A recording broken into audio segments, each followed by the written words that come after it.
قادری جیلانی صاحب بہت جید عالم دین، ایک دن درس پڑھاتی ہوئی ایک شخص آیا اور اس کو کہا کہ آپ کا جو کشتی تھا، جو تجارت والا کشتی، وہ دریا میں غرق ہو گئے، ڈوب ہو گئے، برباد ہو گئے۔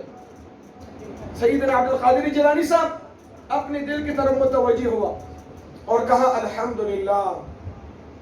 تھوڑا دیر کے بعد درس پڑھاتی ہوئی اور شخص آیا، وہ جو آپ کا کشتی ڈوبنے والا تھا، اللہ نے اس کے لیے نجات عطا فرما دیا۔ سیدنا عبد القادر جیلانی صاحب نے پھر فرمایا الحمدللہ۔ علماء بیٹھی ہوئی تھی، علماء نے اعتراض کر دیا، مشکل وقت انسان کو انا للہ و انا الیہ راجعون پڑھنا چاہیے۔ آپ نے دونوں حالات میں الحمدللہ پڑھا۔ سیدنا عبد القادر جیلانی صاحب کا اطاعت دیکھو، انہوں نے کہا میں اپنے دل کی طرف متوجہ ہوا کہ جب میرا کشتی ڈوب گیا، میرا دل اسی طرح اللہ کی ذکر پر ذاکر تھا، اور جب مجھے انعام مل گیا کہ آپ کا کشتی اللہ نے دوبارہ اس کے لیے نجات عطا فرما دیا، فرماتے اس وقت بھی میرا دل اللہ کی ذکر پر جاری تھا، میرے دل میں کوئی بات نہیں تھا۔ یہ کیا چیز ہے؟ یہ اطاعت ہے۔ اطاعت جس کو کہا جاتا ہے کہ انسان کو ہر حالات میں اللہ کی یاد پر اس کی زبان تر ہو۔ اطاعت کیا چیز ہے؟ اللہ نے گاڑی دیا، بیوی دیا، مال دیا، بیٹا دیا، اللہ نے اس کو آپ سے سلب کر دیا، اللہ نے واپس لیا آپ سے۔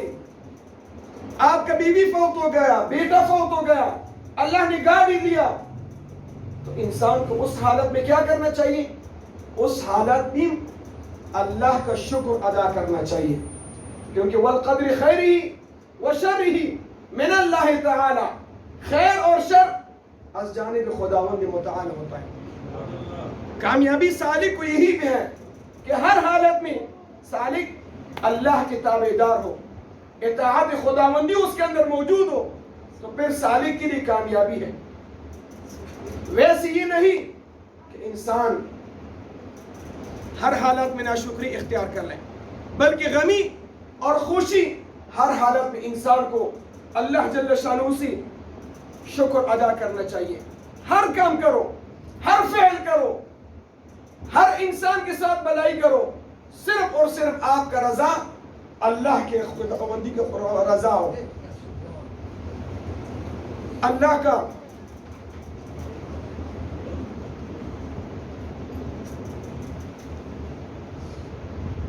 خوشی ہو۔ ہر کام کرو، ہر فعل کرو، اللہ کی رضا کے لیے کرو۔ انما نطعمکم لوجہ اللہ لا نرید منکم جزاء ولا شکورا۔ ہر فعل کرو۔ سالکین کیا کرتے ہیں؟ آستانے میں لنگر چلاتا ہے۔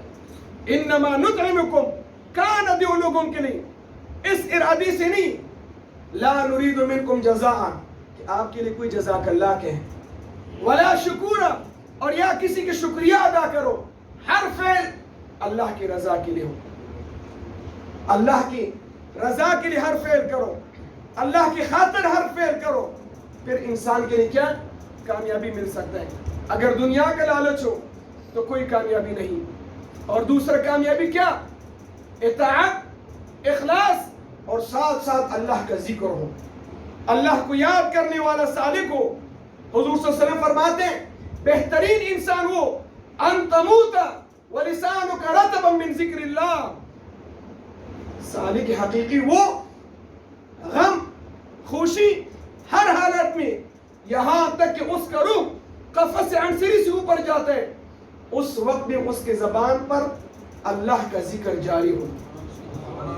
اس وقت میں رب اشعث مدفوع لو اقسم باللہ لابرہ۔ سالک حقیقی کون؟ کامیاب انسان کون؟ کہ ان کے پاس اتنا ٹائم نہیں کہ ان کے بال پرنگدہ بال ہو، اس کی داڑھی، ان کے پاس ٹائم نہیں ہے کہ اپنی داڑھی کو ٹھیک کر لے، اپنے پاؤں سے صفائی کر لے، اپنے پاؤں سے گرد اور غبار کو ختم کرے، بلکہ ہر حالت میں وہ اللہ کی ذکر پر وہ ذاکر ہو. یہ کامیابی ہے سالک حقیقی کے لیے. اور اسی طرح بالخصوص خلفاء کے لیے، جس کو پیر اور مرشد نے بڑا بنا دیا، ان کے لیے خلافت دیا، ان کے مریدوں کے اوپر لازم ہے کہ اپنے شیخ کا اطاعت کر لیں. یہ کامیابی ہے سالک کا. مرشد نے جو حکم کیا شریعت کی دائرے کے مطابق اس کے حکم کو ماننا چاہیے. دیکھو موسیٰ علیہ السلام فوت ہو گیا. اس وقت کی نبی کے لیے قوم معالقہ نے عرض کر دیا، اے اللہ کے نبی ہمارے لیے کوئی رہبر بناؤ، کوئی بڑا بناؤ ہمارے لیے کہ ہم ان کی بات کو مان لیں. اس وقت کی نبی نے طالوت علیہ السلام کو بڑا بنا دیا.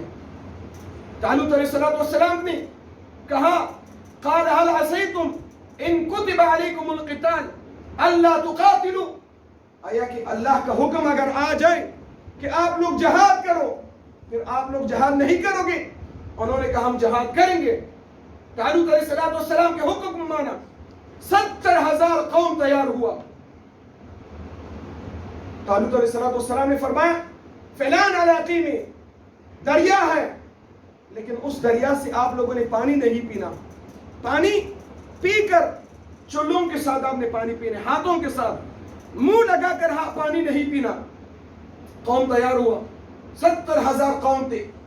لیکن جب اس وقت اس پانی کے لیے لوگ پہنچ گئے، قوم والا بہت پیاس تھے ان کو، انہوں نے منہ لگا کر پانی پیا. ان کی پیٹ پھول گئی، پیٹ بھر گئی. انہوں نے کہا الیوم لا طاقت لنا، آج کے دن ہم جہاد نہیں کرتے.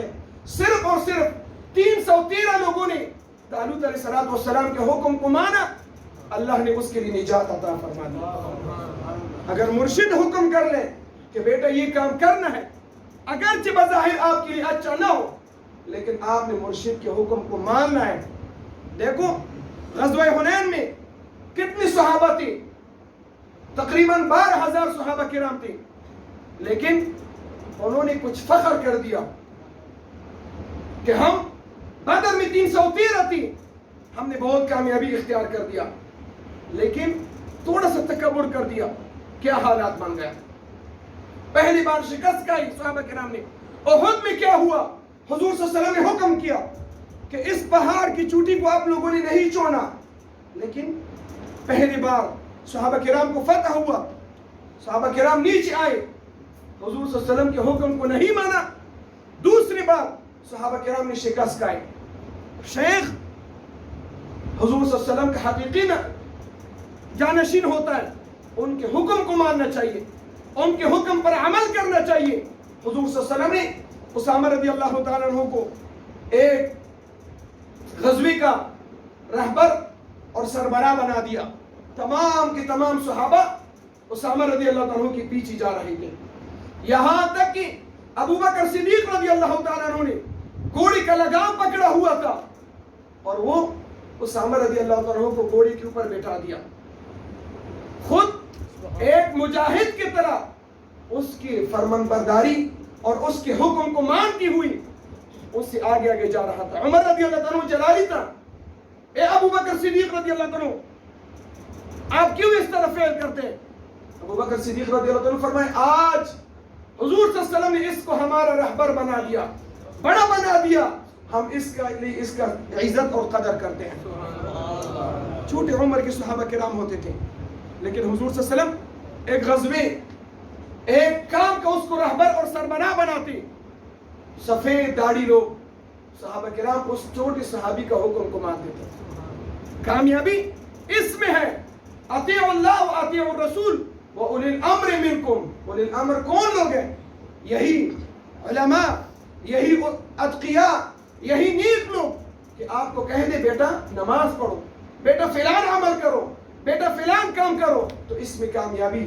اگر اپنے طرف سے کچھ کرو گے، آن چیز کے بغیر استاذ باشن، یقین بدانت کے بیکار باشن، وہ چیز جو استاذ، مربی، شیخ اس کے اطاعت کے خلاف ہو، اس کے حکم کے خلاف ہو، تو سمجھ لو کہ اس میں آپ کے لیے نقصان ہے. کامیابی کبھی نہیں ملے گا۔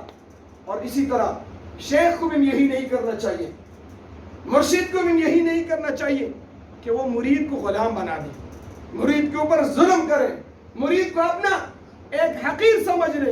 حضور صلی اللہ علیہ وسلم فرماتے ہیں یسروا ولا تعسروا، آسانی کرو، ماتحت لوگوں کے اوپر آسانی کرو، اس کے اوپر سختی مت کرو۔ اور ماتحت لوگوں کے لیے، سالکین کے لیے کیا ہے؟ بشروا ولا تنفروا، اپنے مرشد کے دل کو خوش کرو، ان کے لیے اذیت مت دو، ان کے لیے برائی بات مت کہو کہ اس کا دل آپ سے ٹوٹ جائے۔ یہ خلفاء اور سالکین کے لیے لازم ہے، مرشد پر بھی لازم ہے کہ وہ اپنے مریدوں کے ساتھ محبت سے پیش آ جائیں، اخلاق سے پیش آ جائیں۔ اور سالک کو بھی کیا کرنا چاہیے کہ جب مرشد نے حکم کیا اس حکم کو ماننا چاہیے۔ اس میں کامیابی ہے۔ اللہ جل شانہ ہماری دیگر شاہد منصب صاحب، قاری رفیق صاحب کو اور تمام سالکین کو اجر عظیم عطا فرمائیں کہ یہاں پر آپ لوگوں نے شرکت فرمائے، اور انشاءاللہ تعالی یہ محفل ہر ماہ جاری رہے گا انشاءاللہ۔ اس میں آپ لوگوں نے بھرپور شرکت کرنا ہے، ہر ایک شخص نے ایک دو لوگوں کو اس کام کے لیے مدعو کرنا ہے۔ بدعقیدہ لوگ آپ کے سامنے ہیں، کتنی مشکل کرتے ہیں، لوگوں کے دروازے کٹکھٹاتے، ان کو نکال کر اپنی طرف لے کر آتے ہیں۔ الحمدللہ ہمارا عقیدہ اہل سنت والجماعت سچا، الحمدللہ نسبت سلسلہ عالیہ نقشبندیہ سیفیہ سچا، تو پھر آپ لوگ کیوں ڈرتے ہو؟